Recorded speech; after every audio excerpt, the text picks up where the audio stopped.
Genoa, Italy, August 15. Reuters. Rescuers scoured the wreckage of Italy's bridge collapse on Wednesday as the death toll climbed to 37 and the government blamed the bridge's private owner, demanding resignations and moving to strip its toll concession.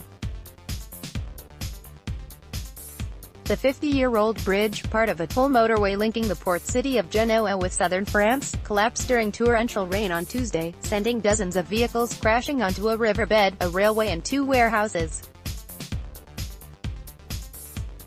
Hundreds of firefighters searched for survivors after the Morandi Bridge collapsed on Tuesday. As cranes moved in to shift truck-sized chunks of broken concrete, hundreds of firefighters searched for survivors, while public shock and grief turned to anger over the state of the 1.2 km-long bridge, completed in 1967 and overhauled 2 years ago.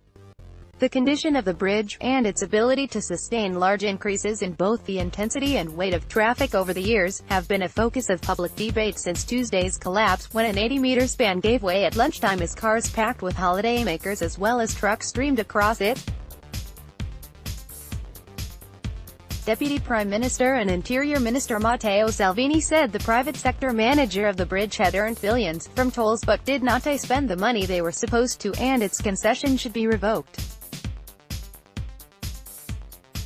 He was apparently referring to the bridge's concession holder, Italian motorway firm Autostrade, a unit of Atlantia Group. Imposing the highest penalties possible and making sure that those responsible for the dead and the injured pay up for any damages and crimes is the very least, he said. Fire Brigade spokesman Luca Carey said 400 firefighters were at the site, lifting big chunks of concrete to create spaces for rescue teams to check for survivors.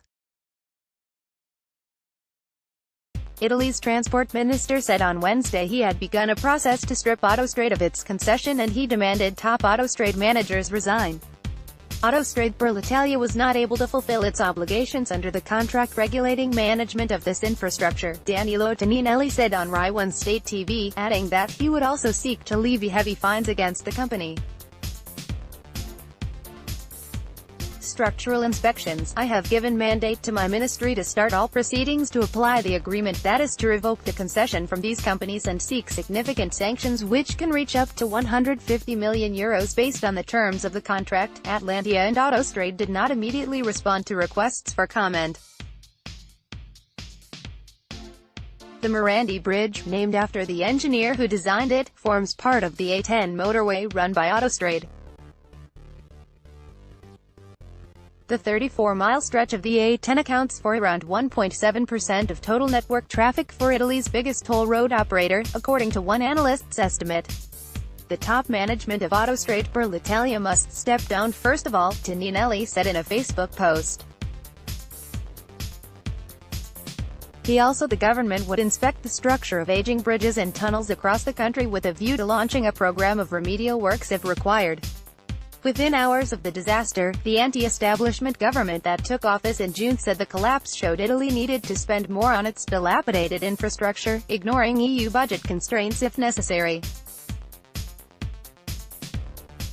We should ask ourselves whether respecting these limits is more important than the safety of Italian citizens.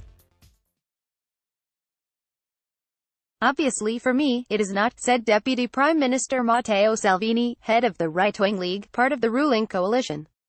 Genoa police put the death toll on Wednesday at 37, with 16 injured. Download photo gallery. Deadly bridge collapse in Italy.